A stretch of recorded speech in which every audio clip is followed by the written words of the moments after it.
Okay, it is 6:30. Let's get started. Call to order the work session for the Tenino City Council, May 13th, 2025 at 6:30. Andrew came from the fire department, so I told him we'd get him up here quick so he could go on with his business. If you don't mind, he's going to give a little just report about the fire department. Can you, would you mind could you see if you can sit over there, Katrina, and let him speak at the, you're good. Yeah, make sure the light's on. All right, evening. It's been a while, so I just wanted to try to get everyone caught up on what we got going on and the things in the fire department world. So in the last period of 30 days, we ran 23 calls between some little fire calls and medical calls in the city limits. Nothing major with those kind of things there. We're moving forward with negotiations on some property right now for the new station. So we're waiting to hear back on where that's going to take us. So I'm hoping to hear something by Friday, if not by early next week. We have our two partnerships going on with East Olympia and Bakota. And so on the East Olympia side, we're going out for a deputy chief of operations. And what does that do for us down here is once we bring that person on, we'll be in the process of restructuring our budget to try to pay for part of his wage also, or hers, and be able to help oversight all three departments just like I am to help alleviate some of my workload. So we're in the early stages of that process. Bakota, we're waiting to hear on the capital budget grant to see if we got some money to help remodel their station, because we're looking at putting bedrooms in down there. It's hard to really pull any volunteers from within their city limits. So more than likely what we're doing, like most of us have done, we have to go to the outside and bring volunteers in. Well, that only works if you have bedroom space. So we're going to be remodeling one of the rooms if we get this money to do one end of the buildings. If we don't get the money, we're going to have to do an internal room and do it ourselves anyways. And so we're playing that right now to see where that goes. When it comes to volunteer intake, we have about 15 applicants up at East Olympia, and we're around the 8 to 10 at South Thurston. So we're going to have a big influx right now if we can bring them all on. We have some changes in the county with how our volunteer academy runs and how it's going to be costing out, and that's not very conducive to the number of volunteers we're really bringing in. But we believe if we split them across all three agencies, because we're trying to pool them anyways, we're going to be able to afford to bring them all in, all those that pass the written test and the physical agility and so forth in the interview phase. So probably out of 20 people, we should get over 10 that will make it all the way through and stick through this process. So we're hoping this next academy and EMT class, we're going to have a big influx between East Olympia, South Thurston, and Bakota to help start backfilling our needs and so forth. We're in the early stages of wildland season coming upon us and so forth. So we're building our plan to get our apparatus out to support the state when that's needed, but also keep our stations filled back home. And so forth. So do you have any questions with what I've shared or anything else?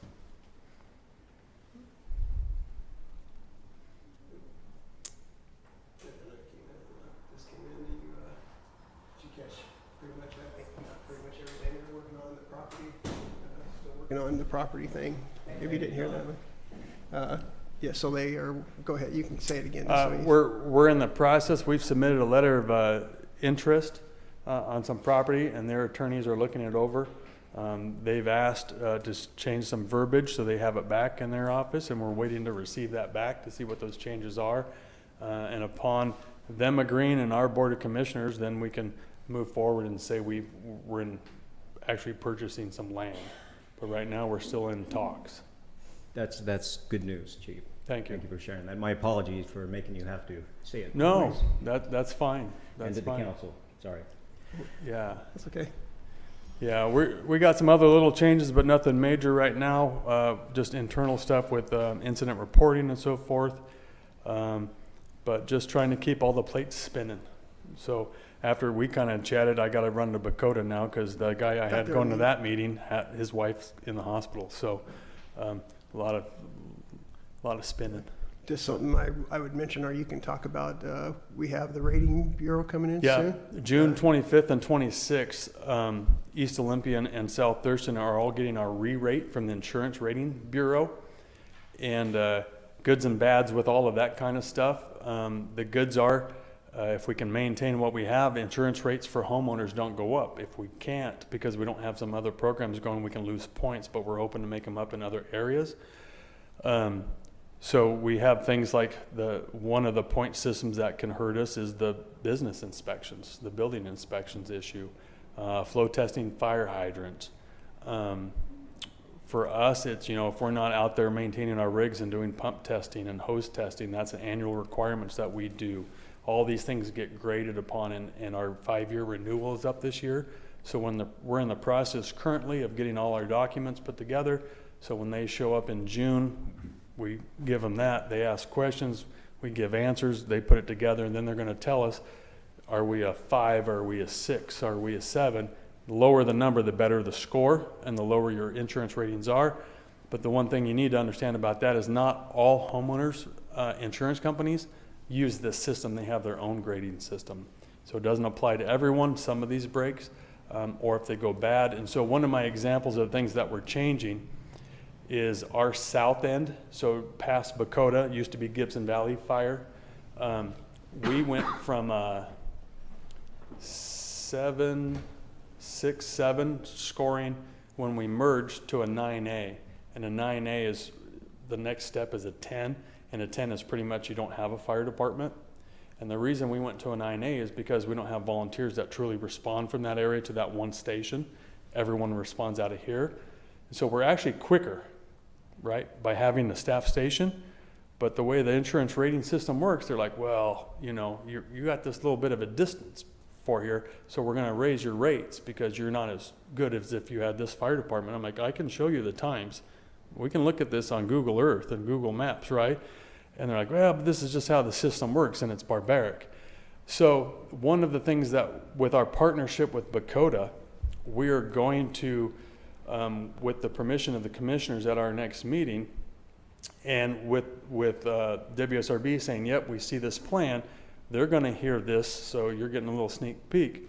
We're going to say that Station 42 is no longer a fire station. It's more of a training ground and supply cache. And Bakota, because we're going to get bedrooms there, that will actually be the fire station that responds to that whole south end. And we're going to be able to get back to our 6 rating because we have over 6 volunteers and other people responding out of Bakota Station now for us, between them and us. And so it's going to improve everyone's south end insurance rating because of that. So we have to shut that down to make that work.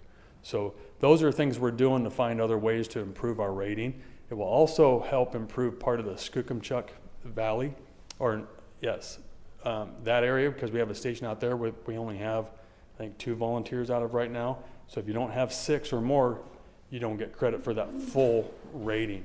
So we're trying to fix that so people's homeowners insurance can get a little savings. But those are some of the internal things we're working on right now. Yeah. And I would just add something, when we're talking about doing hydrant maintenance or these fire inspections, this is part of why it's important, because it's going to be a little cost to us to do these kind of things, but has the potential to save our businesses and homeowners money in their insurance, because as the rating goes up, especially businesses, I think, are even more susceptible to getting higher insurance rates if our rating goes up. So it's one of those things, it's expensive, but if you don't do it, there's consequences also. So it's bigger than the picture of just saying we're doing fire inspections because it's the right thing to do anyway. Yeah. But there's other consequences that if we don't do them, that it has the potential to cost our businesses and homeowners more in insurance rates. So just something to keep in mind. When we talk about these kind of things, there's sometimes a bigger picture than just what it looks like on the surface. So. Yeah, because the city has hydrants, right? We don't have the tender credit issue, but the city was a 5, and I don't remember if it actually changed a couple of years ago back up to a 6, but our goal is always to get down to that 5 because that's about almost as good as we can ever do because of our size right now. But if we don't do our preventive maintenance and document it correctly on our hydrants, we lose those points, and that will make that rate go up. If we're not doing our business inspections, our rate can go up because we'll lose points. So it's all this partnership together, because the city owns those 2 points.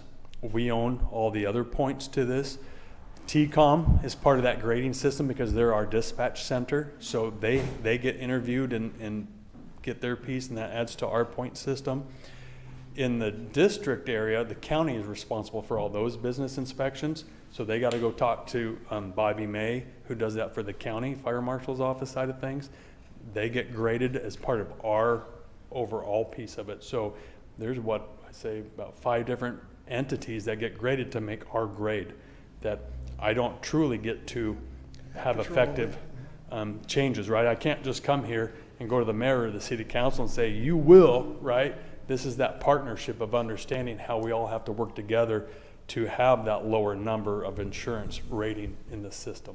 So yeah, I think hopefully as we're changing some other things, there'll be some more partnerships with that specifically. We'll know more of that here shortly.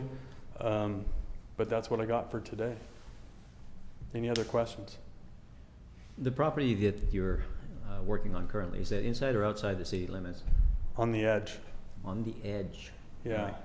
Right. Does that still necessitate having a presence on the old fire station to keep our fire rating, or are you close enough to the city on the edge that? I think we're going to be close enough we won't have to. Okay. Yeah. I'm hoping. Yeah.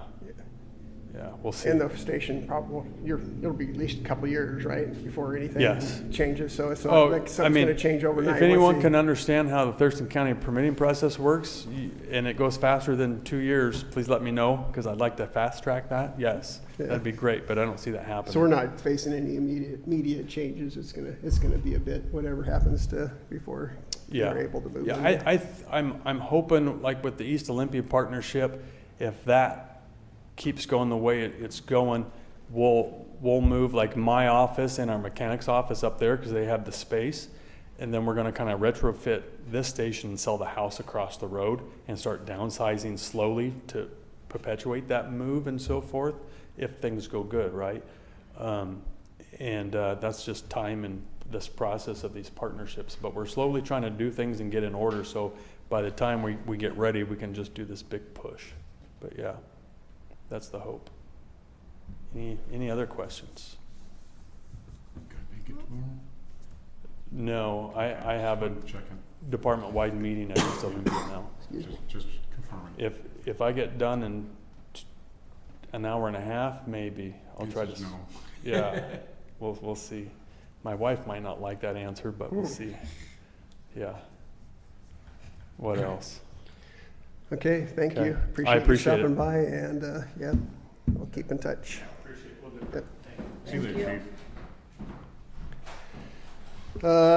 Another thing on the work session, I just want to mention, kind of a bit of a downer, and I don't know if anybody's heard, we had a conversation with the library about purchasing the building over there, and they took it to their library board, and they do not want to move forward with the library, them purchasing that building.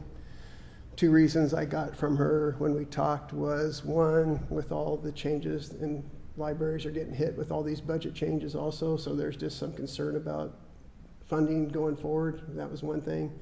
The other concern of their board was there's a lot of other small cities, not as close as we are, but obviously down Westport, there's all these other cities also own their buildings. And they didn't want it to appear that they were doing something for our small city, and then other small cities saying, hey, you bought Tenino's building, why aren't you buying ours? So there was a concern that, if they made a move here, that other cities would kind of expect the same thing. That's a reach. Yeah.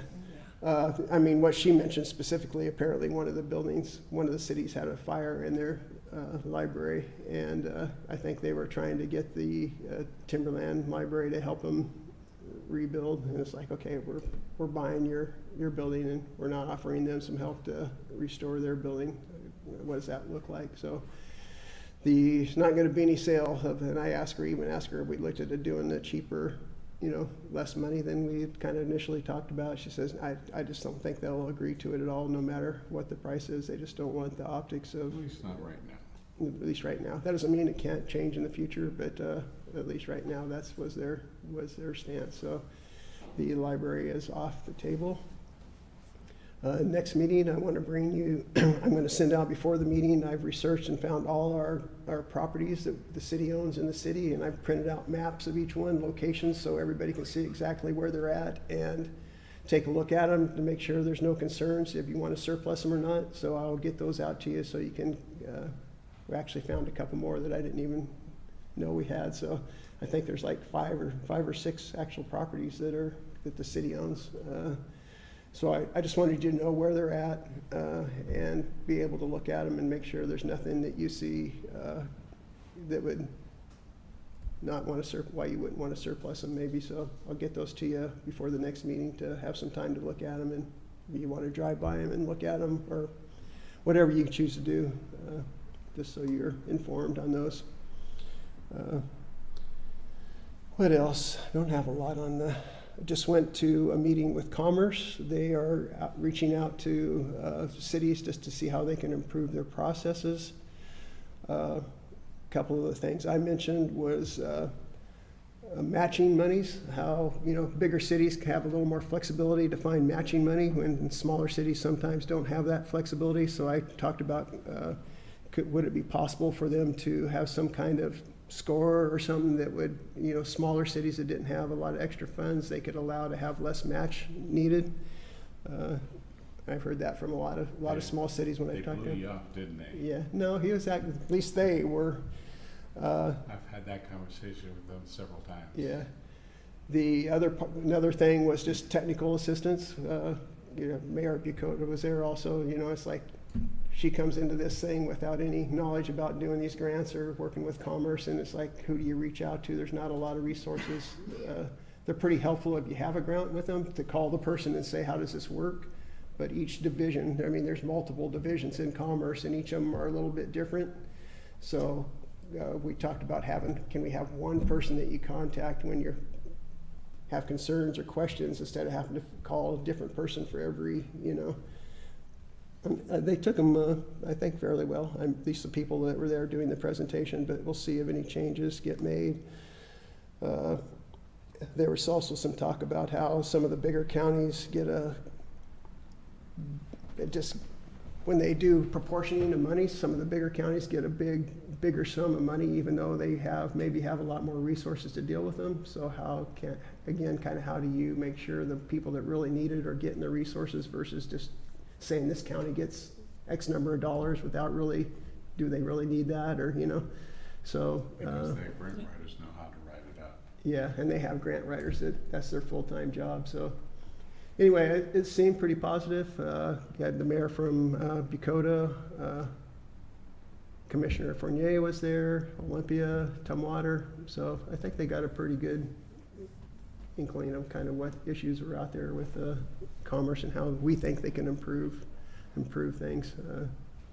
I told them we're very thankful. We've been very fortunate with all the grants we've got from them, and they really stepped up and helped us a lot with different grants. So anyway, hopefully they're going to take these back. They're doing several presentations around the counties that they are responsible for. So let's go back to their director for review and see if they can make some positive changes for grants.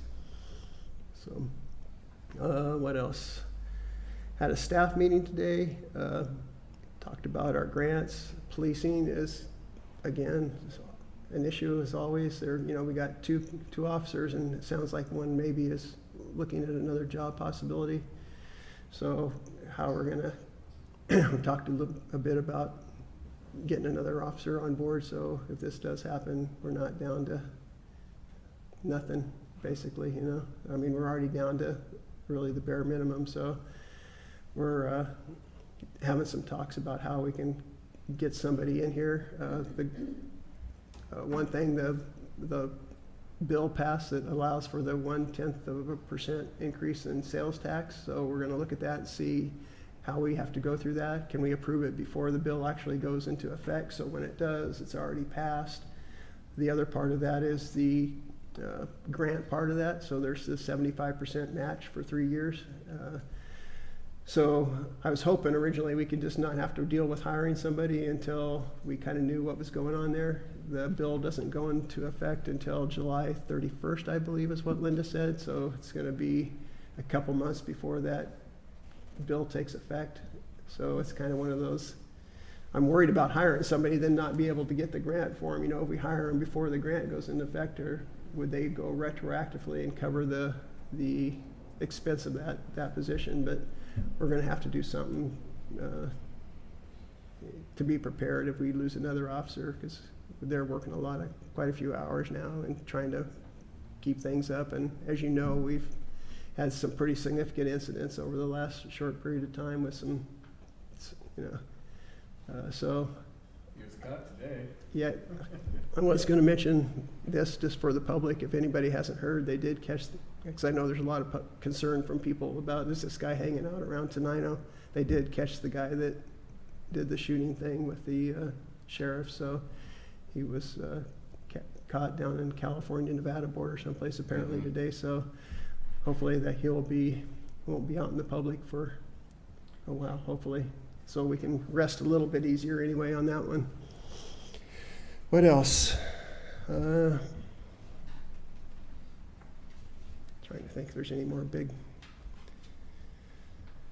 We did talk to Chad about our budget. He's still doing the finalizing the 2024 budget. There were some things he had to clear up before he could enter our interest from the money we have invested with the state. So he said they should be done with that, and he'll get that report into the state before it's due next month, or this month actually, end of this month.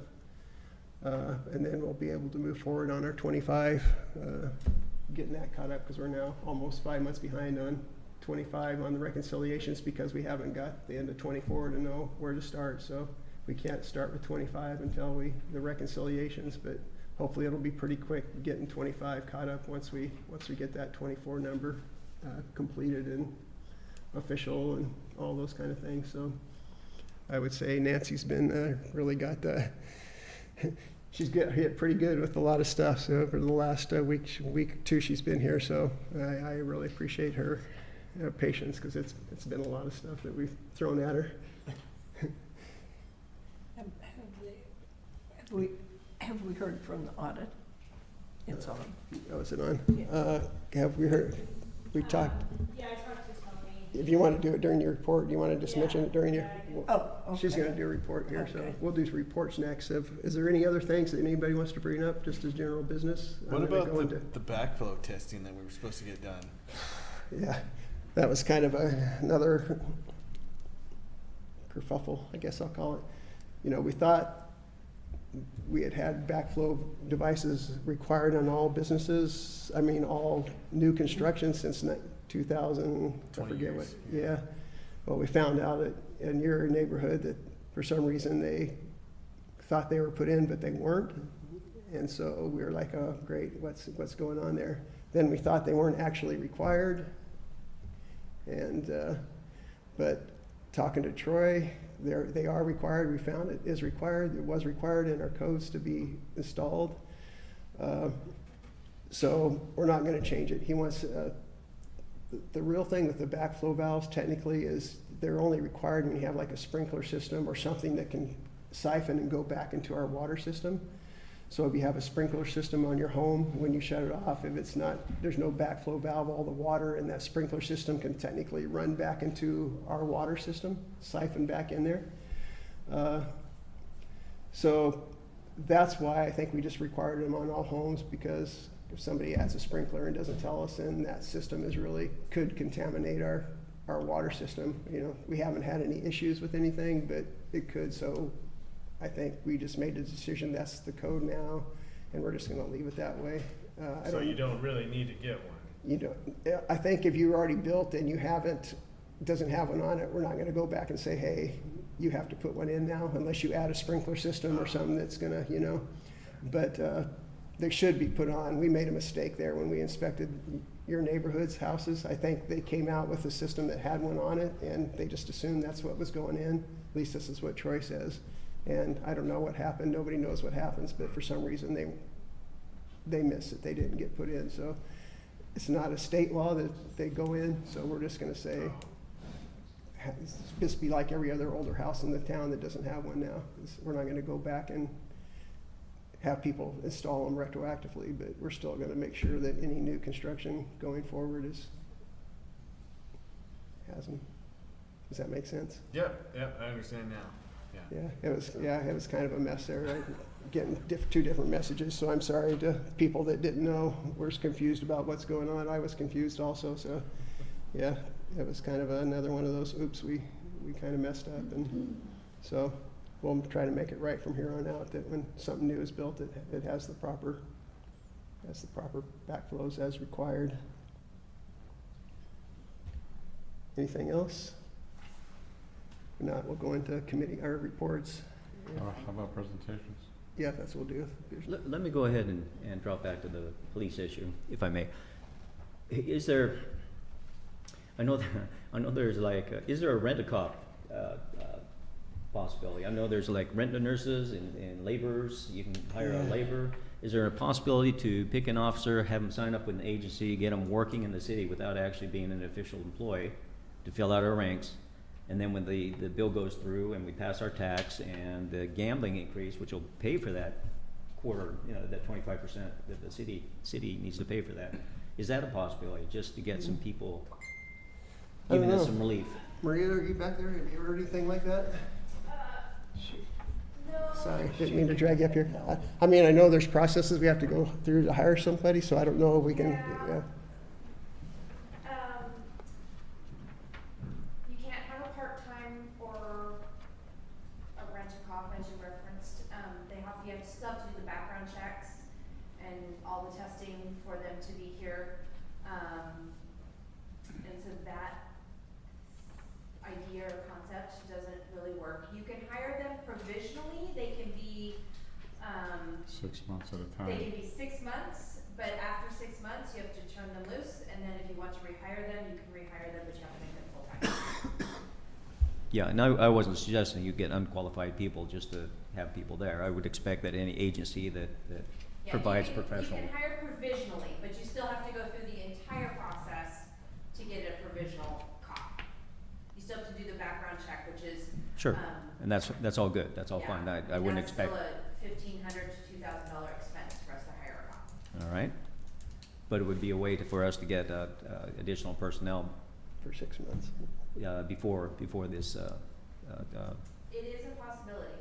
It is a possibility, but there's no benefits, there's no vacation, there's no insurance, there's none of that. They don't get any of those things when they're in that. So finding a uniquely qualified individual who will accept a position with those constraints is a challenge.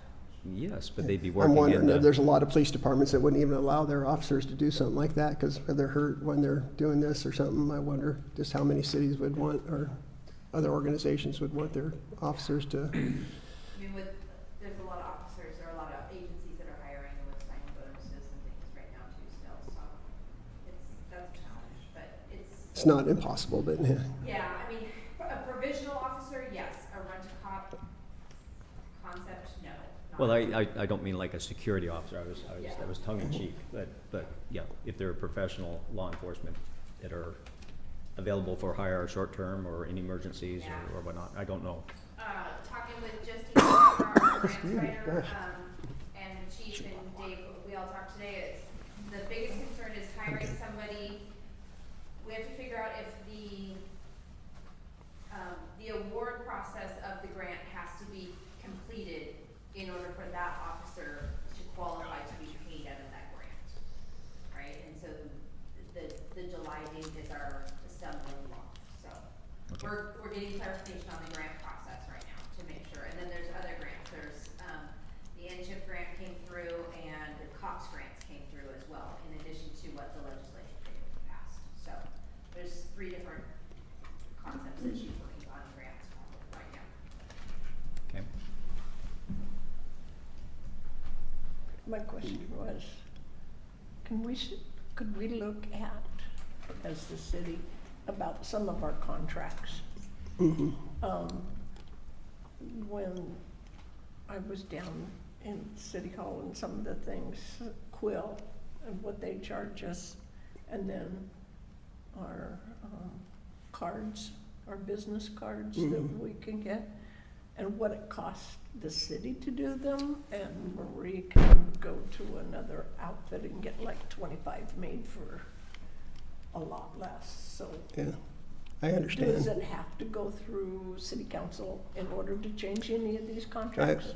I mean, my personal opinion is we should look at all our contracts on some type of rotation. I mean, you won't want to do it constantly, but every couple of years, we should review those Yes. types of things.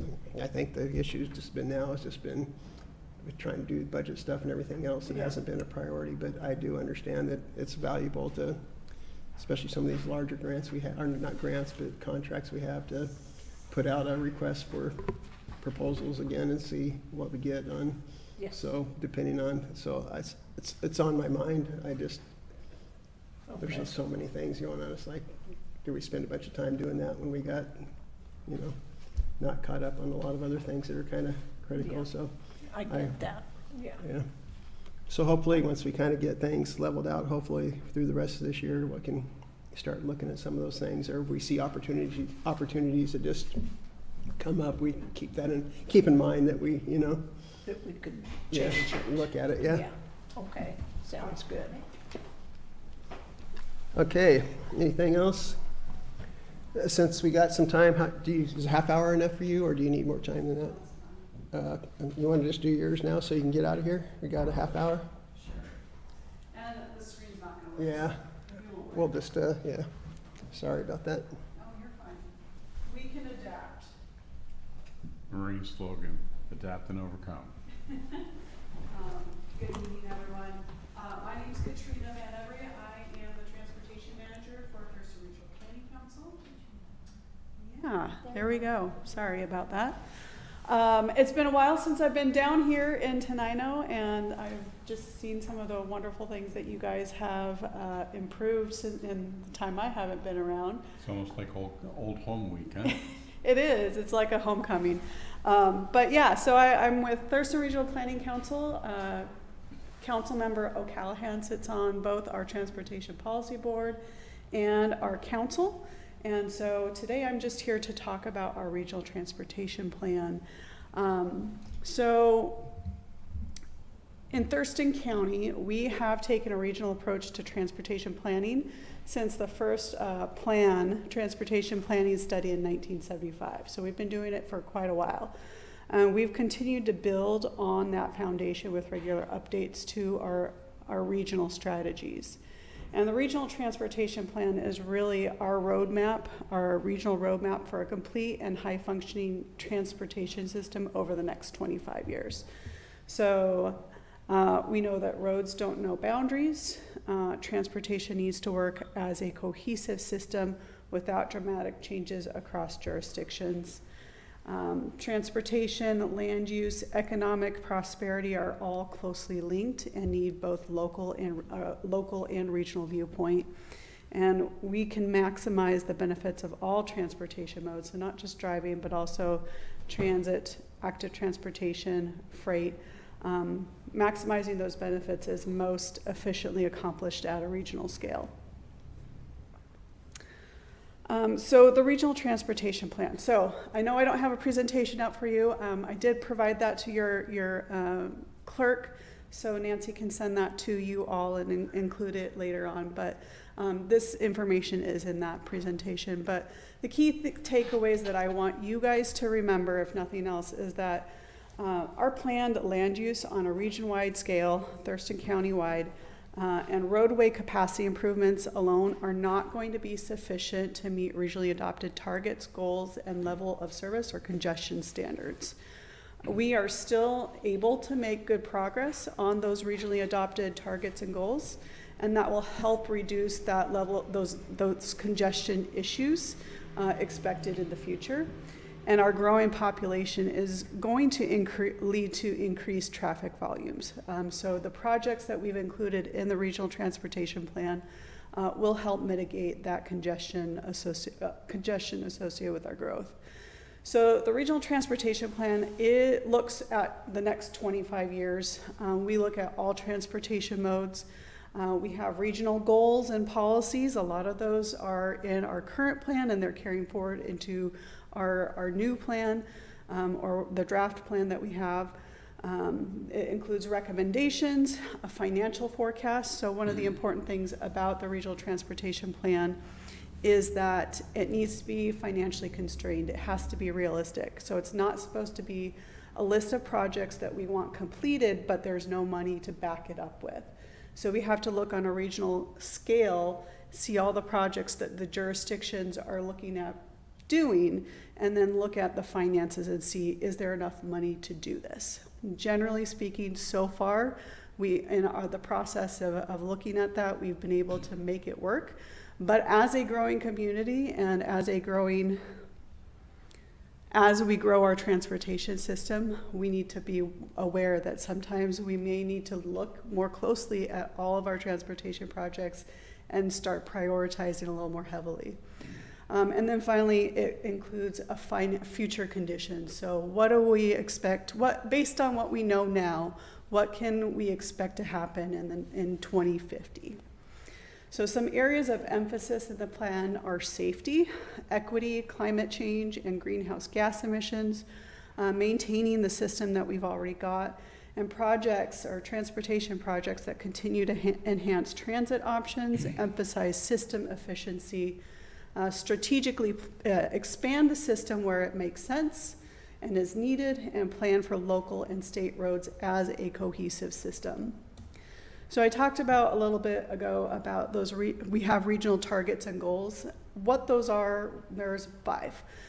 The first is to reduce safety or traffic fatalities and serious injuries to 0. That's part of Washington State's Target 0. And what we see right now within the Thurston region is that we want to see a downward trajectory on those fatalities and serious injuries, and what we're seeing is an upward trajectory. And that's problematic. That's not unique to us. It is happening statewide and nationwide, but it is a trend that we need to change the direction of. The second one is to increase the share of households in urban areas and preserve our rural areas. So the goal that we have is that 72% of all households will be within a half mile of an urban center, including Tenino, a corridor or neighborhood center by 2035, and that no more than 5% of new housing will be within the rural areas. So outside of Tenino proper, or those rural areas, only 95% in urban areas and 5% in those rural areas by 2035. And we're not seeing the trajectory go. It's going in the right direction, but it's very, very slow. So we're not going to hit those targets that we've set for 2035. The next one is to decrease annual vehicle miles traveled per capita. And this is an aggressive goal where we are trying to get that down below what we saw in 1990 by 30%. By 2035, and then 50% below those 1990 levels by 2050. When we're talking about vehicle miles traveled, that's just how many miles do you travel every year? And we take that population and the miles traveled and we just do a per capita count. And what we're seeing is that that trend is going downward. We will eventually meet our 2035 target. But it's not going to be until 2045. So we're going in the right direction. We're just not going as fast as we would like as a region. The next one is kind of similar, greenhouse gas emissions reduction. So the goal there is to reduce greenhouse gas emissions to 45% below 2015 levels by 2030. And 85% below 2015 levels by 2050. This one is very much up in the air right now. So as you may know, the state of Washington has the Climate Commitment Act. There is funding associated with, or there are things associated with that would help us reduce our greenhouse gas emissions. total greenhouse gas emissions, but their implementation is turning out to be slow. And we now have a federal administration that is not as keen to see changes that the state has adopted. And so there's a disconnect there. So while we want to see that trajectory go down, and if all of the things that the state has said that they are going to implement, if they implement them, that would be good, but it still wouldn't be enough. And what we see right now is the trend is in the opposite direction. So we're still seeing a climbing greenhouse gas emissions happening in our region. So that's that story. And then we have one last one, so the first four that I talked about are actually adopted targets that have been adopted on a region-wide basis. The last one is a goal, and that goal is to increase active transportation and transit use. There is no target associated with it, it's just a blanket regular goal. And what we see when we look at our baseline year, which is 2022, and what we see happening or projected to happen in 2050, we don't see that share change at all. The same percentage of people who are using transit as their primary mode of, or for their trips is the same. Those that are driving, that percentage is staying the same. And that is true whether you're talking about rural areas, our smaller urban areas, or our larger urban areas. That split just isn't changing. So those are the goals and targets that we're striving for. So what is going to change in the next 25 years? On a region-wide basis, we're going to be adding 106,000 more people to our population. We're going to have about 52,000 more jobs, 58,000 more housing units, and 52,000 more people living near transit. That includes both rural transit routes. So you may know that with RT, you can flag down a bus anywhere along the route as long as it's safe to do so. The driver has the ability to stop. So within those routes, or within a half mile of those routes, and then also within a half mile of intercity transit's bus stops. They don't have the freedom to stop anywhere along their routes, so we connect it to those bus stops. So we've got a lot of change expected over the next 25 years. To kind of look at our transportation system and react to those changes that we're seeing, there are 80 regional projects that are included in the plan as project recommendations. Not every transportation project is included. There are very important local projects that happen, but we are looking at those that affect mobility on a region-wide basis. So that includes about 18 miles of new roadways, 36 or more miles of new general purpose lanes on those roadways and center turn lanes, 65 or more miles of new or rebuilt bicycle and pedestrian facilities, 29 or more miles of new multi-use trails or shared use trails, and 3 new or realigned highway interchanges, and finally improved transit facilities and expanded service. So some of the projects in the plan that are probably more relevant to the city of Tenino and residents that live here are the old Highway 99 improvements. So as you're coming into Tumwater, next to the airport, you may know that there's a pretty large residential development south of the airport. So Tumwater is looking at improving that roadway from basically where I think it's 80th, don't quote me on that, but where that residential development is on the south side of the airport all the way north to where it comes into Tumwater Boulevard. So improving that, widening it, providing bike lanes, etc. Some of the trail projects in the region, Yelm Prairie Line Trail. So Yelm has been doing a lot of good work on their Prairie Line and getting that connected to Pierce County. The Yelm Rainier Tenino Trail Extension, so that includes the extension south to Bucota as well as the extension out to West Tenino.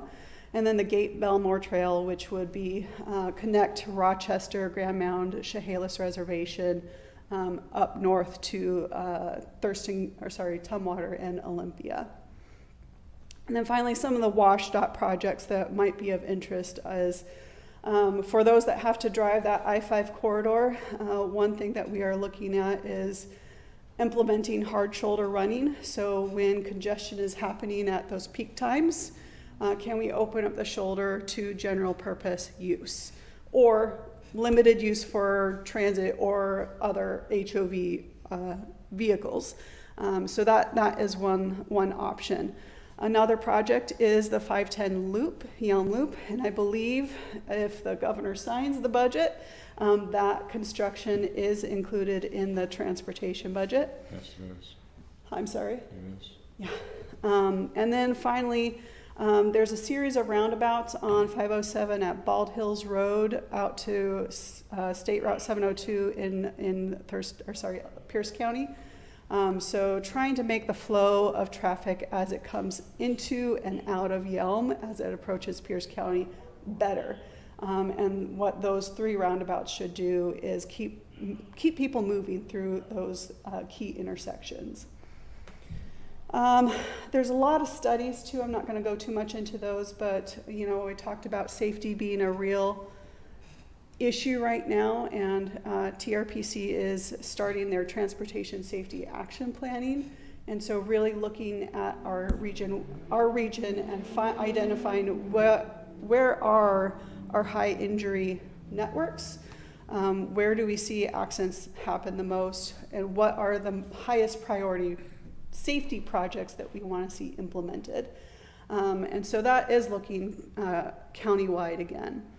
We also have a resiliency strategy. This has been a long-standing desire to really plan. We live in an area that is beautiful, but also prone to disaster. And we want to make sure that if those disasters occur, how can we get our transportation system up and running so that people can get to safety, they can get to jobs, they can just continue to recover from those emergencies. And finally, we'll just leave it at that, but the schedule, so we have been, we're at the tail end of developing this plan. We just closed out our public comment period last Friday.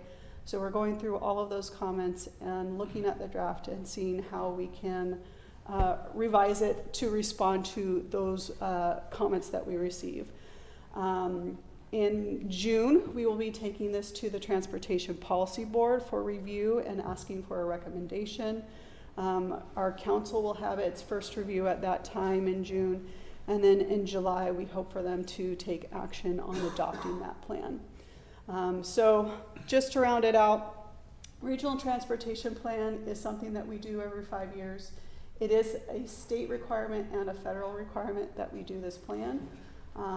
And we try to work really closely with all the jurisdictions to make sure that the information in it is representative of what happens in our community. Now, before your work session started, I heard a request to talk about what's been happening at Policy Board and Council, specifically around equity. So back in April, the Transportation Policy Board, and I'm gonna also ask Councilmember O'Callahan to step in if he has anything to add, since he was at both meetings. But in April, the Policy Board, as they were considering recommending the draft be released to the public for public review, they also had a really thoughtful conversation about what's happening at the federal level and the federal executive orders that have gone out around diversity, equity, and inclusion. And one of the questions that was asked of staff is, have you changed the draft to respond to what's been happening? And the answer is no.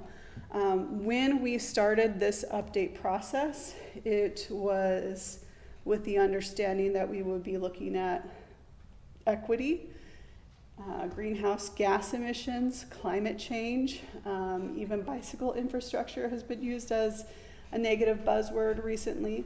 But that was the groundwork that we started with, and those were priorities of the previous administration. They are not priorities of the current administration. And so the current administration has put out federal executive orders that basically say, with regard to diversity, equity, inclusion, that you cannot have illegal diversity, equity, and inclusion programs, policies, or projects. So the policy board, of course, is concerned about that, because if we have a plan that is talking about equity, that does not seem to match up with the federal executive orders, which to some extent does have the weight of law. And so are we in compliance with those federal executive orders? Their concern is that if we are not found to be in compliance or with federal law and those executive orders, then that can impact transportation funding for our region and the projects that we all care about. And so their conversation led to a unanimous recommendation that staff remove that or make sure that Change the wording to it so it's basically the same thing. It's just not saying DEI. Yeah, so just to make, the intent was to make sure that the plan is compliant with federal executive actions that have been happening in the last 3 months. So that's the recommendation that they put forward, and that, as I said, it was unanimous. So this is something that the council then has taken up, looking at that recommendation. So at their May 2nd meeting, they also had a thoughtful conversation about what that means. My executive director presented some information about those those executive orders and what are the buzzwords in our regional transportation plan, where are the key places where we talk about these things, just for their consideration. And the council went ahead and voted to reject the policy board's recommendation. So as it stands now, staff has not and has not been directed to amend the plan or revise the draft to respond to those executive orders. The last thing I want to say is, from staff's perspective, when you read those executive orders, it specifically says illegal diversity, equity, and inclusion policies and programs. And the key word there is illegal. From staff's perspective, what we have in our regional transportation plan is not reflective of an illegal DEI program. And so until someone tells us that, yes, this is illegal because of X, Y, and Z, our position is that we are in compliance with federal laws and executive orders. Now, that's our position. I'm not a lawyer, so take that for what it's worth. The last thing I would say is that these executive orders, there are a lot of lawsuits in play right now from all sides, and the law is not settled at this point. But to be fair, there is a risk that this can impact our funding as a region moving forward, and we just don't know what that looks like. We really do try to do our best to have a crystal ball that tells us to the best of our ability what the future holds, and right now we just don't know what it looks like. So anything to add, Council Member O'Callaghan? The reason that I asked her to go ahead and talk a little bit about this is because in the entire time that I've been on Transportation Policy Board and now with TRPC has never, ever gone against what TPB's recommended. This is the first time, and it's all because of language. I voted with TPB to soften it up and change the wording a bit, because during the time that I've been here, this is about the fourth different iteration of what the federal government would allow us to do to receive grant funding. To me, what they're trying to do is just, again, you can like DEI, you can hate DEI. but they're just doing what's been done over time. For example, there was one of them was called iced tea, then it was changed to something else, and then that was changed to something else. And with each different one, there was slight word changes that you had to do, okay? And I had this conversation with Mark after the meeting because the way that things were going, no matter what I said, it was gonna go one way. And I was at the Thurston Regional Planning Council. So I just sat there and let it go. But to me, it's just another phase of what the federal government says, this is what you're gonna do if you wanna get this money. Me, and I've talked to Mark about this, and apparently I'm not the only one, my belief is that if the federal government stops giving us that money, then we figure out as a state how much money we give them every year, so that we have to beg to get it back, so that we have to have matching funds to get our money back. Stop giving them that money. They don't want to give it back to us, we don't give it to them at all. We keep all of that money, and I brought this up too. We keep all that money. It's only the state at that point that we have to pay people to manage that money. We can do a whole lot more with that money than sending it out there with all the different cuts and all the different people that have to get paid before it comes back to us, and then us having to beg for it. We've got that money at home, and we can do more with it here. The federal government won't have to worry about any of those federal roads anymore, because that money that they say that they're giving us, they're not giving us squat. We're giving it to them, and then they're giving it back. So I look at this whole thing as an opportunity. If the federal government says no, fine. We're not going to give you any money anymore. We'll take care of our roads, and we'll do a better job with it because we'll have more money, and we won't have to worry about gas taxes as heavily anymore. I would say this is a draft at this point, so if there's further clarification, there's still opportunity for them to make a different decision, I would assume, before the final product goes out. Yes. There's another opportunity if there's any more clarifications to Yeah, modify. so we are going to be doing a review with Policy Board on June 6th,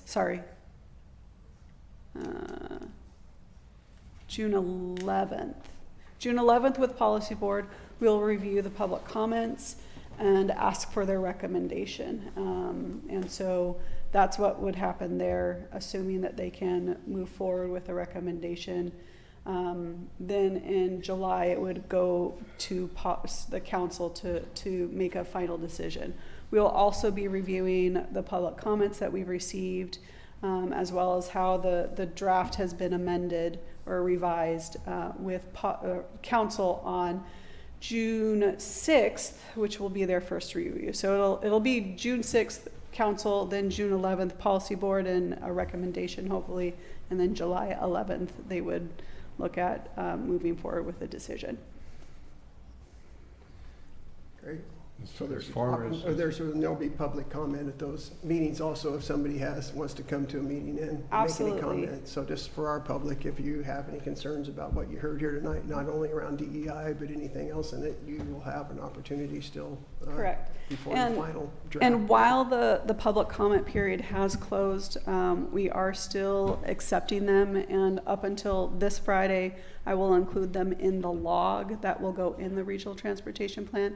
Any other comments received outside that time, we will make sure they are forwarded to council and policy board members. Just so everybody knows, the plan itself, I don't have a real problem with it, because 25 years into the future, I personally see transportation in a completely different venue than what is being presented by not just us, but by the state. The state, I believe, is looking at our transportation as simply everybody just driving a car. That's not going to happen. There's already, this year, there's already air taxis. Instead of taking a cab, you can go someplace and just get in and they fly you to the airport. Or these quote-unquote flying vehicles that I got called George Jetson for, but they're actually coming about starting this year. And they've got personalized ones as well that'll fit 1 or 2 people, do 125, 30 miles, recharge in about 2 hours to do another 125, 30 miles. So that's not too bad, okay? This is the type of stuff that is happening now. But those plans are not being taken into effect. For example, Elon Musk and a company out of Japan called BRD, I call them Bird because it comes across well. They're able now to make electric vehicles for under $15,000. There are newer used gas cars that you buy for more than that money. So when you're looking at a car, are you going to look at $15,000 or less plus the incentives, which drops the price down even further? Or are you going to look at that $15,000, let's say Ford, that's only going to get you about 35, 40 miles, especially now that the range on new electric vehicles are 300 plus. And they're able to charge these newer ones in anywhere from 15 minutes to 20 minutes, from 0 to 80%. We gotta wrap up here quick, it's 7:30, so. Okay, so Yeah, I don't have a problem with the plan, I just think it's not looking forward enough. okay. Okay, it's 7, you got anything else? Are you done? Thank you for coming. I Thank you for appreciate having it. me. And we sent that, I think, sent out to everybody. If you want to look at anything specifically or read it, it was sent out to everybody. So thank you. Thank It is you. 7:30. See you in the morning. We'll call to order the regular meeting of the Tenino City Council for May 13th, 2025. All rise for the flag salute. Allegiance to the flag of the United States of America and to the republic for which it stands, one nation under God, indivisible, with liberty and justice for all. Thank you. We have an agenda before us. Is there any additions or deletions? Do we have Linda Godovac's on consent calendar? No, we'll Then add we need her to add- excused, yeah. Yeah, we need to add Linda Godovac because she's not well, so she has an excused absence, please. With that said, I move approval of the amended agenda. Second. It's been moved and seconded to approve the agenda with the addition of the absence of Linda Godovac, who notified me earlier that she wasn't feeling well, so she wouldn't be here probably. Is there any discussion? All in favor? Aye. Opposed? Motion passes. Approval of minutes from 4/22/25. So moved. Second. It's been moved and seconded to approve the minutes from May 22nd, 2025, or April 22nd. Any discussion? All in favor? Aye. Opposed? Consent calendar for April 22nd, 2025, or April 23rd, 2025 through May 13th, 25, consisting of payroll EFTs in the amount of $67,085.22, claims checks numbers 33262 through 33305, and EFTs in the amount of $57,160.89, for a grand total of $124,246.11. We did have a liquor license that got missed in the packet. If you don't mind us, it's for Tenino Cannabis Company on Richmond Road, right there by the city shop. If you don't mind adding that, I just got it by text, so Let's approve I it for the next don't think meeting. there's anything that's, It should have been to added approve it at the during next meeting. Okay, we'll just do it approval. next meeting. Move Okay. approval of the consent calendar as presented. Second. Moved and seconded to approve the consent calendar with the addition of absence of Linda Godovac. Is there any discussion? All in favor? Aye. Aye. Opposed? Motion passes. No executive session. Presentation, we do have one more short one. Maria, this is Peace Officers Memorial Day. It's actually on May 15th this year. So we just wanted to have Maria's gonna, I just wanted to let everybody know that it is Peace Officer Memorial Day, falls on May 15th. each year to pay tribute to the brave local, state, and federal peace officers who have died or been disabled in the line of duty. Just a short history for it. In 1636, the first peacekeepers in the United States were documented in Boston. Volunteers showed up for shifts on a certain day and at a certain time to look out for their fellow citizens engaging in illegal activity. In 1789, the earliest federal law enforcement agency was established, that is the U.S. Marshal Service, was founded to serve as the federal court system. They supported the federal courts in their jurisdictions and carried out orders by judges, Congress, or the president. In 1962, a commemorative made official, President John F. Kennedy signed the bill commemorating Peace Officer Memorial Day on May 15th annually and into law on October 1st, exactly a year after it was authorized by Congress.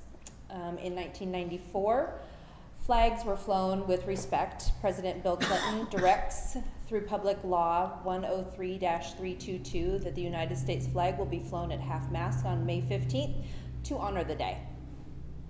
I bring this to your attention because Tenino has lost a patrolman. They lost John Dowies on January 18th, 1978.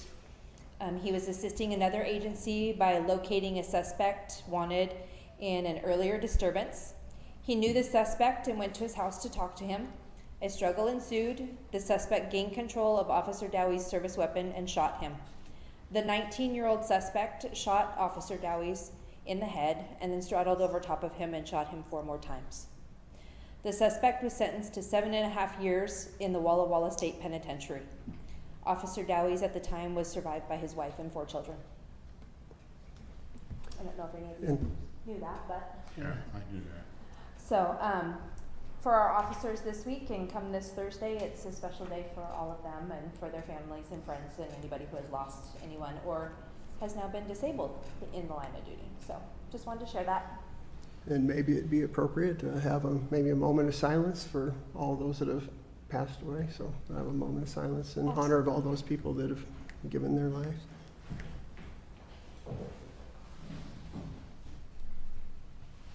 Thank you. And thank you to all our law enforcement officers for everything you do. And public safety people overall.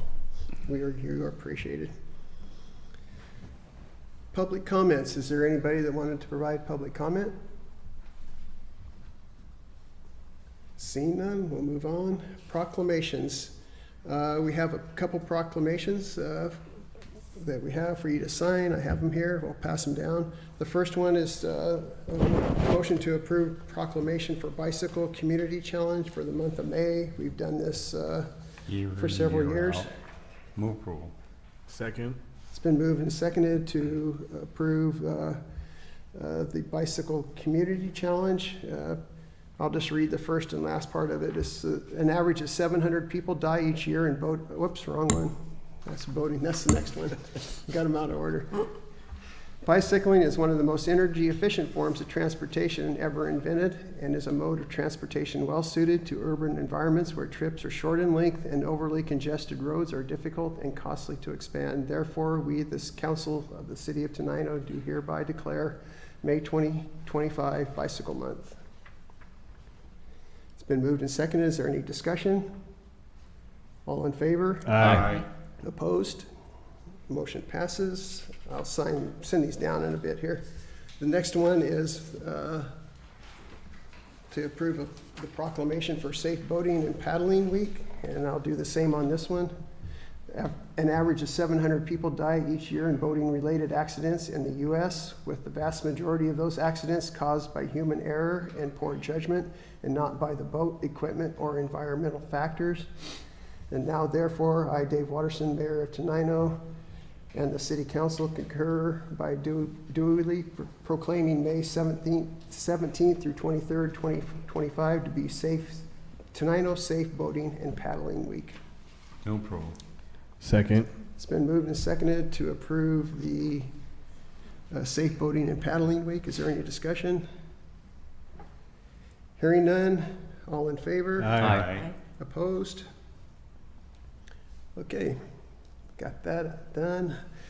Old business, Cascadia renewable contract. Some time ago, we approved the grant for solar and battery storage on our food storage warehouse. That was a grant, no match. Everything's signed, so we're moving forward with hiring Cascadia Renewables, which is included in the grant, for them to manage the installation and getting all the bid documents completed and basically managing the whole project, so our employees don't have to do it. So we're looking for approval of that contract with them Move for approval. $50,000. Second. It's been moved and seconded to approve the Cascadia Renewables contract. Is there any discussion? And there's no How do cost we, to- I'm sorry, go ahead, please. And the cost to the city is all through grants that have All already grants. been. This one's 100% covered. It's in the grant, 50,000, and that's what the contract is. Yeah.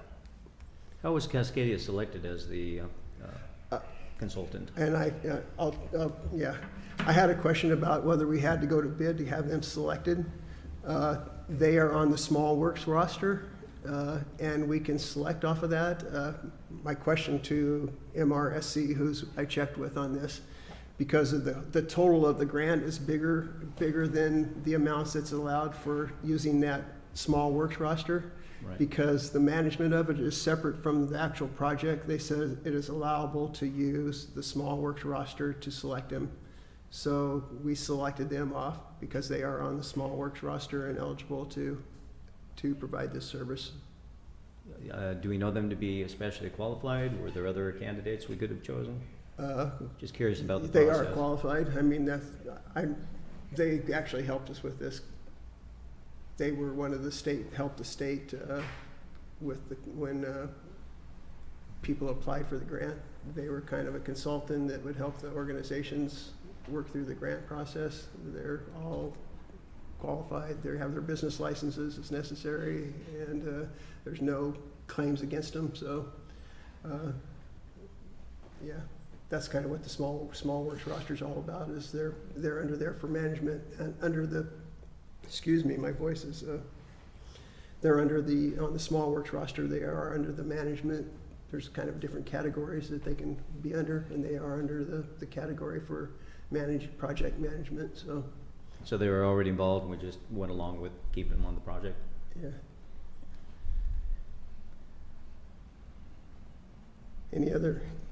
Anything else on that one? The next one under old business. I got a call question. Oh, did we already? Sorry, got sidetracked there. So it's been moved and seconded. No more discussion. All in favor? Aye. Opposed? Sorry, I marked it off on my thing here, so I was thinking I already. The next one is the Tenino Creative District Grant Agreement. This was another grant that was agreed to some time ago, and this, let me get down here to the, do you have any questions on this one? It was in the packet, but Move approval. Second. it's moved and seconded to approve the Tenino Creative District Grant Agreement. Is there any discussion? Hearing none. All in favor? Aye.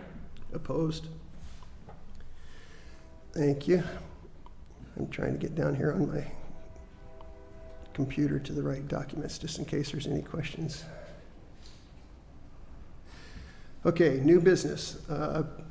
We just went through this, but we've had some changes, so we need authorization to remove Veronica Barnes from our Timberland bank account and add Nancy Reddick. And this is required to do the changes. They require the council to approve that, so this is before you to take that action. Second. It's been moved and seconded to authorize the removal of Ms. Barnes and place Ms. Reddick on our Timberland bank accounts. Any discussion? Hearing none, all in favor? Aye. Opposed? The next one is extending the current contract for the use of the Corey House for the Lions Club for 3 years.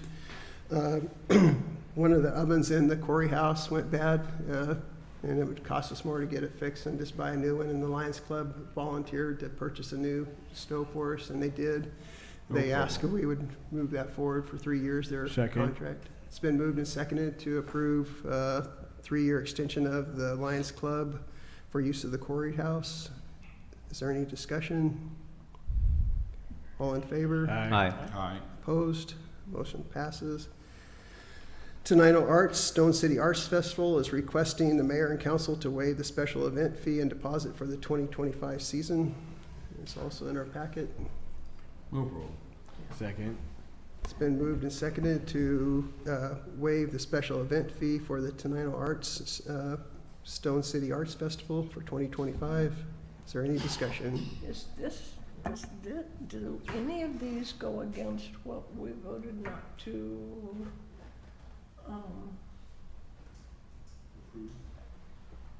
yeah, Waiving the we fees had on? said that we wouldn't waive any fees this year because of the budget and stuff, and we voted that in last year. Yeah, I'm trying to remember what the exact discussion was. I know when we talked about the Oregon Trail Days, we waived it. Oh, no, they paid. Yes, They did pay. but we weren't supposed to waive any fees, so I don't know. Are we going against, we're going against our own policy that we did last year because of The fees that, I forget They- the I exact don't discussion. know Yeah. how. the fees that they would, I don't remember us voting on what you're specifically saying, but the reason that I say yes is because of the fees that they would have paid. The business that comes in here, the tax dollars that come in here far exceed what little they would have to pay. Many years ago, that was one of the things that we had a real big discussion on. Lions Club and a few other ones that would come in during the summertime and ask for events. And we came up with the idea that if it's a brand new club and they don't have anything established, then they'd have to pay. But for those that are established and we can see the benefit to the city, then the benefit far outweighs what they would pay, so we would waive that. And the benefit Right. that these guys do far outweigh. And like I said, I don't remember us saying that we were going to charge everybody this year, but that's why I'm saying yes to this. Okay, may I? Go ahead. I agree with you, John. Your argument is reasonable, persuasive, but I think Elaine is raising the point of order. Is there any reason we can't go back and just check to see what the council has decided and put on the record? And next meeting. council meeting, look at these again. Yeah, Basically, I'm sorry, I didn't even think about it. I forgot about talking. I remember talking about it. I just can't remember what we voted and exactly what we said. So I can go back and find it and bring it back to the next meeting.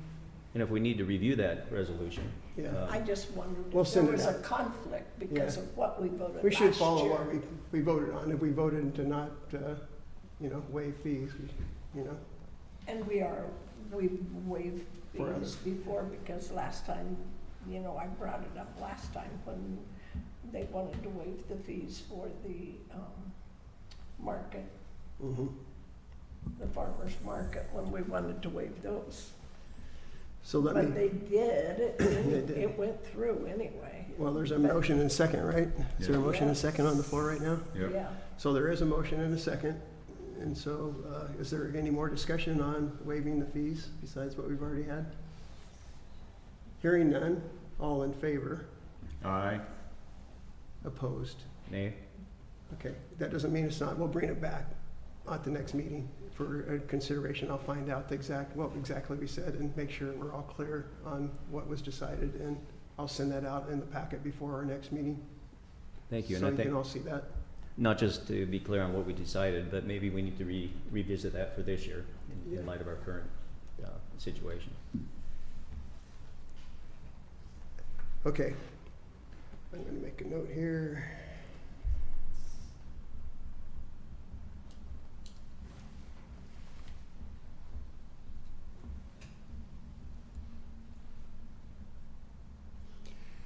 Okay, the next one is the Clerk Treasurer Reddick's request approval for amending the 2025 budget as follows. Did you all see that in the packet? Do you want her to talk, or you want the motion? You can do the motion and we'll Move talk. approval. Second. Nancy, you want to talk about why we're doing this? This is not what we've done in the past, but I think from her perspective, it's something we need to look at. Well, yeah, I think we need to look at the process for this because been going through some of the old files and I see that back in 15, 16, 17, that, you know, you pass the budget, there's an ordinance, but back then also, if we amended the budget, there was an ordinance, and I haven't seen in the last 10 years where that's been done. That doesn't mean it hasn't happened, I just haven't found it yet. So I feel like we need to look at the process for this, especially for amendments that don't effectively zero out the revenue for this particular one. It is not 100% of the grant. We had, the city is liable for the 26,000 and change. Sorry, 26,637. So especially things like this where it's just not a net zero, we need to look at the process for changing this throughout the year, because I just printed the 2025 budget again, and there are changes from when it was printed in December of 24. So, and most of those were grants, so that's fine, especially, as I said, if they zero out, but we can't just go in the system and add money without approval. So I think we need to look at the process that we're using for amending our budgets. But in this case, we just want to try to do it the right way, and Right. asking you to, Right. we're going to add this to the budget and would like your approval to do that. Yeah, I mean, it is a 500,000 and some odd grant, so, Oh, you know. that's chump change. Yeah, right. So anyway, Is there any more questions for her on anything on this, or? So there's two things I'm here for. One is the immediate need to update our budget, and the other one is more of a review of our controls and processes, yes.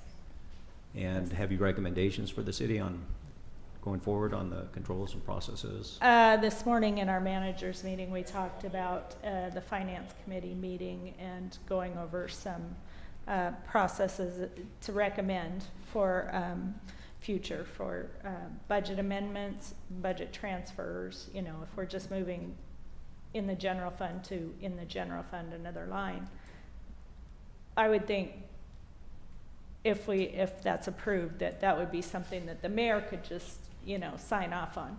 But if we're moving from fund to fund, or if it's not a net zero during the year, maybe we look at this quarterly. You know, it depends on how often it comes up. There's several more grants, I believe, that aren't in the 2025 budget yet. But I have to go over those and make a list of them. And as far as I know, they're all net zero at this time. Revenue and expenditures would match. And I would just say this is one of the things we talked about early in the year, that we need to update our financial policies. Right. You know, and there's things that the Yeah. auditors are recommended we probably need to update. So my recommendation, and I think Clerk Treasurer Reddick's, is to get the finance committee together and review some of those changes that we know we need to make and bring that to you. As there's a lot of things that need to be, we may not get them all on the first crack, but we'll just keep updating as we find stuff, and as we learn stuff, we need to try to get that up to date, because that's one of the, I think, the big things we found that the auditors, we don't have a lot of formal processes that we're supposed to have formal processes on. So it's gonna take some time, but we'll get there by, you know, taking baby steps.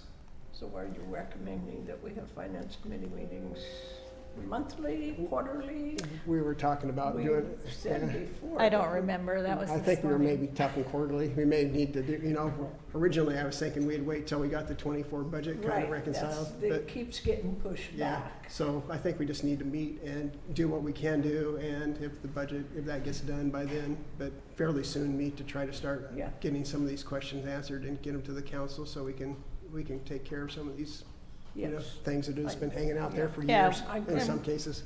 We need to follow our own processes. Yes. That's a audit issue.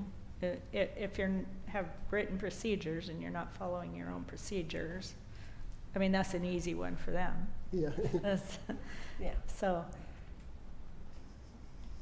Any other questions on that one? Approving this one in particular? And we'll bring more back to you on policies and procedures and those kind of things. Hearing none, all in favor? Aye. Opposed? Motion passes. The next one is kind of related to the motion with the Creative District Grant. This agreement is between Thurston County Department of Public Works and City of Tenino for the Creative District signs install. So there's an agreement with Thurston County to install these Creative District signs for us. Full approval. Second. Been moved and seconded to enter into agreement with Thurston County and us to install signs. Is there any discussion? Are these, is that part of the grant that Yeah. she has? Yeah, that's part of the Okay. grant. I thought it was, but I wanted to make sure. Okay, hearing none, is there all in favor? Aye. Opposed? Thank you. We have no resolution or ordinances, reports. Before we do reports, I see somebody back there with a little shiny stuff on his collar. I think he's a scout. I'd like him to come up and talk to us a little bit.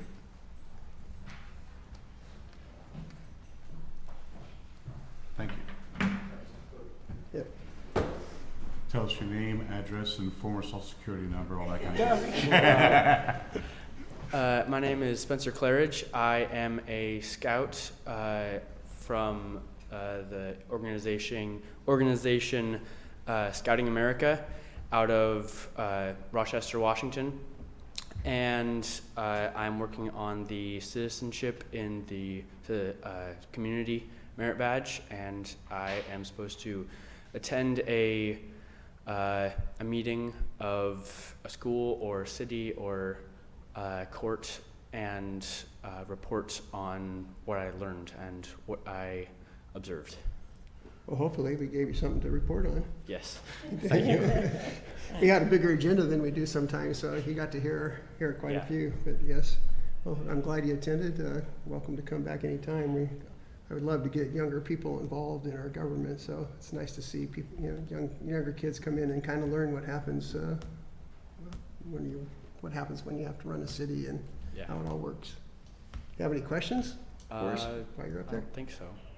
Okay, well, we got a few more reports, so what we're doing next is kind of hearing from different people about what's just kind of general reports of what's happening.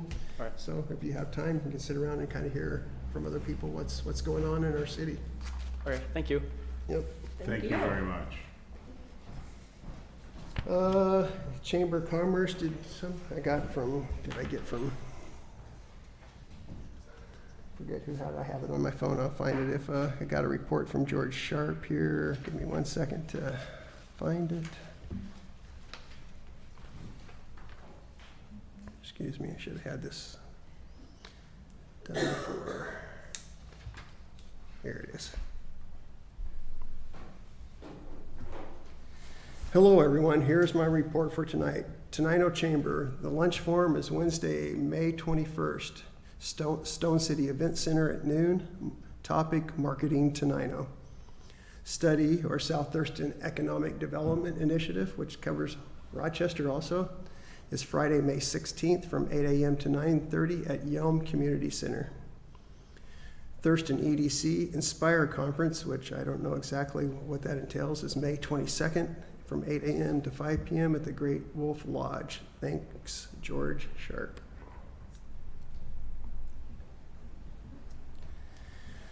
Library's not here. Committees, Civil Service Commission, no report there. Finance Committee, I'll get with you and Linda, and I've already told Linda also, so we'll try to set up a meeting. If not this week, or try to get something next week to meet if you're available, Nick. Yeah. I'll send you some dates. And I we'll was figure gonna out a say, day. I think mine's clear for next week. Okay, sounds good. I'll send you, tomorrow, I'll send you both some days and see if we can find something that works. Planning Commission, do you have anything? Public Safety Committee, do you guys have anything? No, there's nothing. Public Works, No, our meeting is 20, 7th? Although I did speak with Troy this morning, he says the bid for, and I think it was in here, the bid for the Old 99 overlay is due tomorrow. Tomorrow, I don't know what time, he told me that too, but I forget what time he said, but, His plan is to not actually begin the work until after the school year is over Yeah, to that would help be a with the mess. traffic issue. and that was actually the grant that I think we just approved to put in the budget is for that Yeah. overlay project. Yeah. Police, Officer Lee, do you have anything? Did you want to, Maria, did you have anything else you wanted to share? I know there's been some activity. Go ahead, you gotta. Come with me. I actually have a question for you, so. Isn't that nice yeah. to get your own bodyguard? There has been a lot of activity in Tenino, but we got confirmation today that that gentleman has been apprehended on the California-Nevada border, so all is well there. He's being brought back to Washington.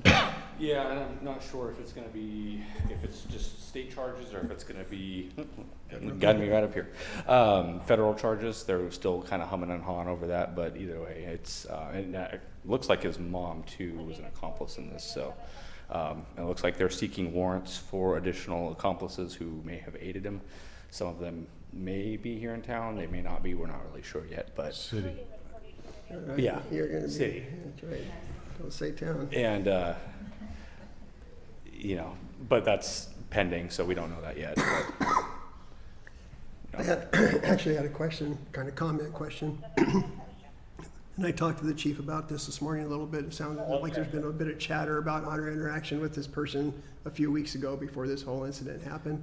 Correct. And you were, I think it was you that they mentioned. Can you Yeah, explain a little so- bit? Because I think there's some misinformation out there about what happened a couple weeks ago versus this incident, shooting incident that happened. So I just would like our community to kind of understand a little bit. Yeah, two separate instances. So ours was something that came in from Tumwater. It sounds like it was a road rage incident.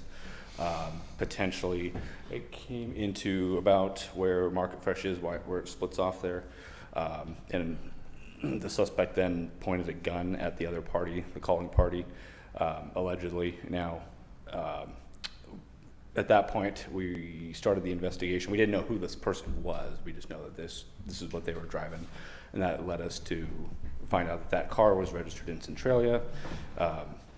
We notified Centralia PD to attempt to make contact. The car wasn't there, but they were able to find out at the address that that car was sold to one of the accomplices that he was with at the time. So through that means we were able to learn the identity of who that was. So we're forwarding off what we had to the prosecutor just as an FYI, but just because there has been history of him doing drive-by shootings and other brandishing charges in the past, and obviously what happened just out here with the shooting at a deputy. So even though at that time we didn't have everything we needed for our case, it all kind of ties into the big picture. So Yeah, there was just some people said, why didn't we do something then? This was before the shooting occurred, and so it correct. was, So we yeah, didn't this have all the was- information that we had when this occurred. yeah, we did not actually have any contact with the suspect because by the time it was phoned into us, the person had already been gone. Yeah. And county did assist us with that as well. So Thurston County was aware, and they were also searching, but were unable to locate him at the time. So. I just wanted our citizens to know that we didn't just let some kid. Oh, yeah, yeah, no, You know, absolutely. This was something that happened a period of time before the shooting. And all Yeah, that this is stuff. approximately And- 3 or 4 weeks ago. Yeah, so, okay. Any other questions for, Thank you. Okay, yeah, Appreciate it. absolutely. Public Works? I think, just talking to Troy, this time of year, it's a lot of hours spent mowing grass, just trying to keep the grass knocked down, so they're pretty busy trying to keep that done, and, just all the other day-to-day stuff that's going on, so we'll be working on opening the grant, or the, awards for the road, but like, Councilmember Rice has said that we won't start that till after school, so we're not disrupting all the traffic out there during the school days. That No would matter be, what, we're gonna be disrupting traffic. yeah, we'd be in trouble. Well, how about the pool? The pool is, I think they're working on it. We did get a note from the county inspector asking about, the bathhouse was an issue when we did the remodel. They want us to do the upgrades to the bath to meet current standards. We did some work on the old bathhouse and brought in some porta potties to support the pool. And they just asked, have we made any progress on that next phase? So we wrote them back and just told them, hey, we kind of got the design work done and are looking for funding. But he just asked questions about what, the next phase, have we done any work? And we basically told him it's like it was last year, but we're still working towards getting those other things done, when we can find the funding. So it's a soft yes. Soft yes, yeah. Are we getting any nibbles for the lifeguards? Or is it still too early? We've got a few applications. I don't know how many. It sounds like we have a few returning, so that's good that we have some that are coming back and not just all new, and some additional new people. But I'm not sure right now exactly how many that we've got. I know I don't it's, have a number. yes, That's okay, just wanted to know if it was coming along. yeah. We're And- gonna have an open pool day like we did last year. I think Jessica's planning on having that same thing we had last year. I will say we're trying to, because it seems like as time goes on throughout the summer, some people kind of drop off because people are getting into sports and that kind of thing. So we're Towards trying the to end of make the sure year. we get enough people that are available. So towards the end of the season, when some people are doing other activities, we still have enough lifeguards, because that's one of the things we struggled out last year, is having enough people towards the end of the season. So Almost every year. yeah, it seems like it happens every year. Code enforcement, building inspector, I haven't heard anything from them. Is there Maria, do you have anything to report on that one?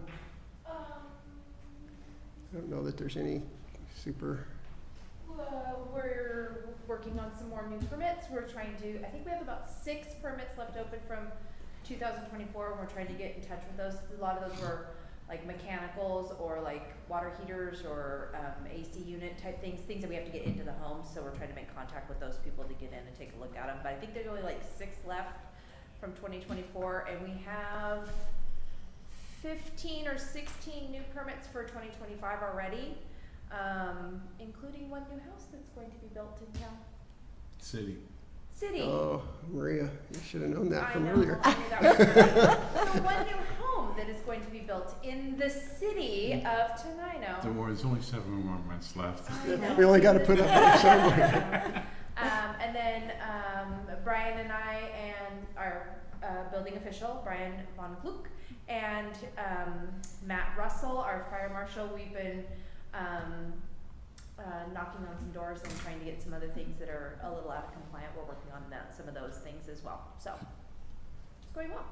Thank you. Did the permit ever get picked up or paid from? Nope, that's one of the projects. Okay, just We did curious. send them notice to pay, right? I think we did do that. We're starting to move forward with more assertive action in that situation, Okay, along with some other folks. Anything else? I don't have anything from Jessica as far as the park goes. She's really been helpful with she's really been doing all our trying to get all our grants managed as clerk treasurer gets up to speed. She's been really doing a good job of kind of getting our grants updated and making sure we got everything documented as far as reporting. I will say the big one for us in since our last meeting was the ARPA money. So that was during COVID when we got $521,000 from the federal government, and we used that to do some work in the park. We thought we had reported everything in the past, but they asked for another update, and so Jessica spent a bunch of time because there was not very good documentation on how that money was spent. So she had to go back for several years and try to figure out where we spent all that ARPA money. So we had truthful, complete reporting, because we had only reported, I believe, like $260,000, and we had received $521,000. So if she had not done that by the due date, we would have owed the federal government over $200,000, because there was no, we're going to let you off on this one. It was like, if you don't have this report done and have it documented. So she saved us $200,000. If we wouldn't have had that, she wouldn't have gone back and done all that research. We could have been in a bad spot. Do you have any? I did want to add, though, that for that particular pot of money, that is not a problem that's unique to City of Tenino. The what? That's not a problem that's unique to City Yeah. of Tenino for ARPA money. The county, they had to go back several times. Yeah. See that? The new So- lady even says city. Well, yeah, I come from where you don't call an office a department because an office is an elected and a department is an appointed, so that's a big deal. So Yeah. Yeah. I get the whole city town thing. You did want me to speak about the audit, Yeah. what Tony said. And this is informal. We had a conversation today about I'm sorry, were you finished regarding Yeah, Jessica's? just real quick, I will agree that we're not the only one that had problems with reporting, but I just want to For recognize ARPA, her yeah. for the work she did, because she really, I mean, it was a stress. Yeah. We were down to like 2 hours to get this report entered, and we were scrambling. I was out of town Yeah. and came in like at 3 o'clock, and it was like, ah! And so she kept at it until we got it right, and so I just want you to know that she's really stepped up and done a lot of, really helped us, especially Yeah. with those grants. Yeah, she did a great job. So Tony, I had to speak with him regarding an item today, and he did informally mention that this was the last item for the 2023 audit, and then they'd be able to close that. I am not sure. I haven't seen any information yet on the 2024 audit. I haven't either. Whether it's been closed or, because I know there were audits on the SAO website, or 2022. there were findings for 24, I thought. Yeah, there was a couple, because I think it was our financial condition, because when they did the 23 audit, they saw that our balances were going down like this, so they Oh, did a okay. couple things to just ask. They didn't do a formal audit, but they said, hey, we need some more information from you to know that you realize this and are taking care of it. So I believe there was no formal audit, okay. but from their 2023 audit, they did those findings just so we would respond to them, and they were assured that we weren't still spending a lot more money than we were taking in. Okay, It was kind of why Alright. those findings for 2024 are on there. so, yeah, so that's where we are on the 2023. That we'll take care of that one item, and then which would not be an audit finding anyway. They may have a recommendation for us for an item, but other than that, they're finished with the 2023 audit. We'll get official word, I'm assuming in a month or two. They're And not they're- real fast sometimes. Yeah, and I'm sure there'll be opportunity, there'll be an exit audit here, so if anybody on the council, will make sure you all know if anybody wants to come in and hear what they have to say, our council's welcome to come in and hear that. Did you have anything else you wanted to? Not at this time, unless Yeah. there's something you had in mind. Not really. I'll just say again that getting a lot thrown at her in a short period of time. So we're trying to get her up to speed, but there's you can imagine there's a lot to learn when you're jumping into the middle of this and not having any real transition. So we're getting there. It's Yeah. yeah. Is there any questions? I have a quick question. In our disbursements, we've got $700 going to the state to court fines and forfeitures. Are we sending these monies to the state as they're collected, or as we charge them? What's the? I have to say I don't know the answer to that offhand. I will have to find out and get back to you. I'm curious. I know we had quite a backlog, and I know the staff has done $700. Quite a bit of Where do you see what 33298. 298?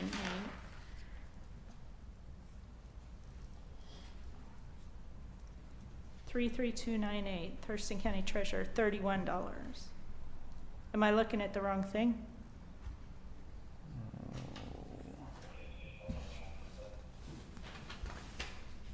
Am I looking at the wrong thing?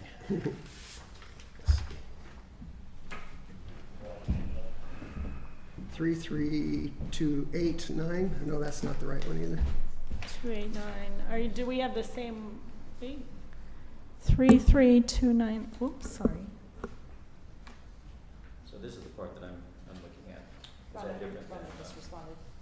Monthly state fees. monthly state fees from the court clerk. Okay. We pay these monthly. I misheard the amount said, so that is, yeah. So these aren't actually forfeitures and fines, it's just an administrative charge? Court collected state takes. So the money we collected in our Tenino Municipal Court, we then pay it forward to the state. Okay, so those that we've not yet collected are still outstanding? and- Correct. Got it, thank you. Any other questions for our clerk treasurer? Mayor's report, I said a lot of it in the initial thing. I've been attending spending most of the days here all day just to try to answer questions as they come up and just be there for when we just had a lot of activity. So, I talked about everything else, the meetings I've gone to, so I don't really have much more than that. But I would say the atmosphere in our town hall is much City. better. Town hall, city hall, seem to be good. And so I think we're making progress. We're making progress. I Yeah. feel like so. I'm very happy with that. Liaisons, Bucota, Tenino, be that. Oh, well, we're missing the hidden in plain sight session at the high school, which was going on up till 7:30. So they're still doing those, and I'm sure there'll be another one coming up or more coming up if you haven't yet seen one of those. There is a online course they're doing on May 28th, May 29th, drug availability via social media, to help educators, parents, guardians get some training on what's going on online and how that's starting to be used to push drugs on kids. Something to be aware of.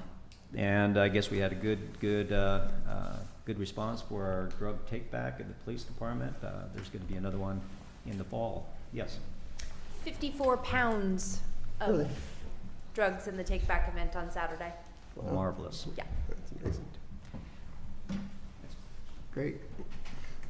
Solid Waste Advisory Board, Lane signing Our up. next meeting is June 5th. TCOM 911, nothing there. Tenino School Board. Yeah, I didn't know that they had this, but there was a barbecue competition over at Washington State University.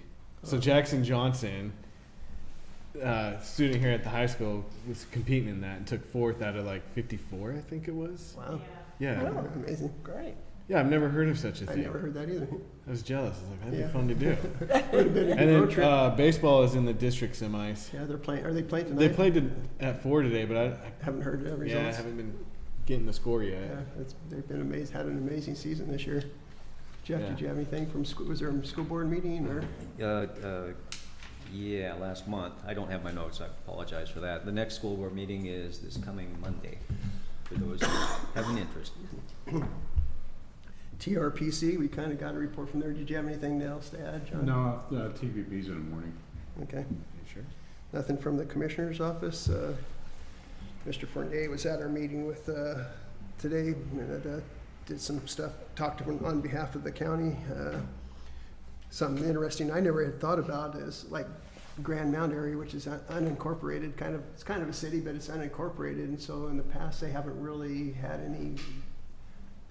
the rules around commerce about who can apply for these things is, they can't apply as the Rochester because they're not a city. It has to go through the county for them to be able to take advantage of some of these grants. So we did talk, that was one of the other topics we talked about, is how can, in some of these unincorporated, they're not officially cities, but they're kind of function as a city, how can they more easily take advantage of some of these grants? So Especially Is it Rochester. part of Thurston County? Because it's a Centralia address. is it, I don't, is it No, it's part of Thurston County. a mailing It's address? really strange. Office delivers across the county line. It's really strange the way the addresses are.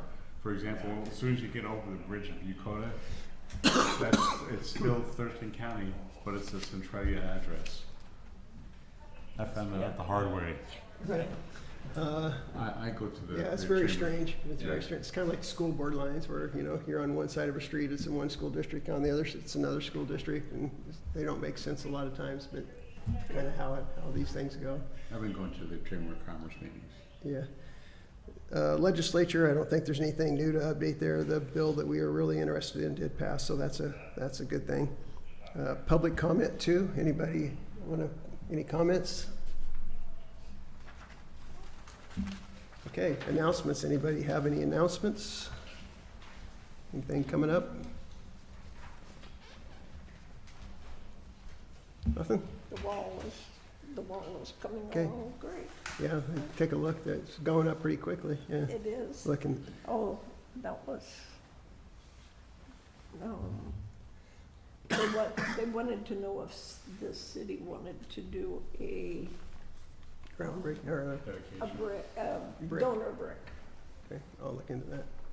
It's $1,000. Oh, okay, Or a paving brick is $100, $100. yeah. Yeah. Okay, we'll look into that one. Adjournment, if there's no other. Non-debatable motion. Thank you all, appreciate it.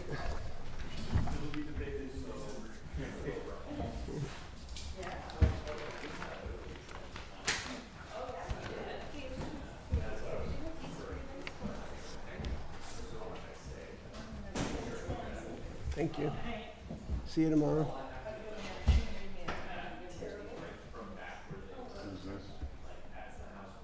Oh, those were just your committee assignments, just an official letter we sent out, so we just gave you a copy of it, the committees that you're, I know you know, but we just give them one to everybody.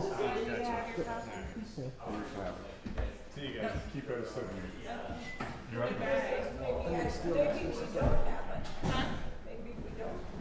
Yours isn't in there. I know. So I'm not a functioning person. I don't They sent a letter, they said on your behalf.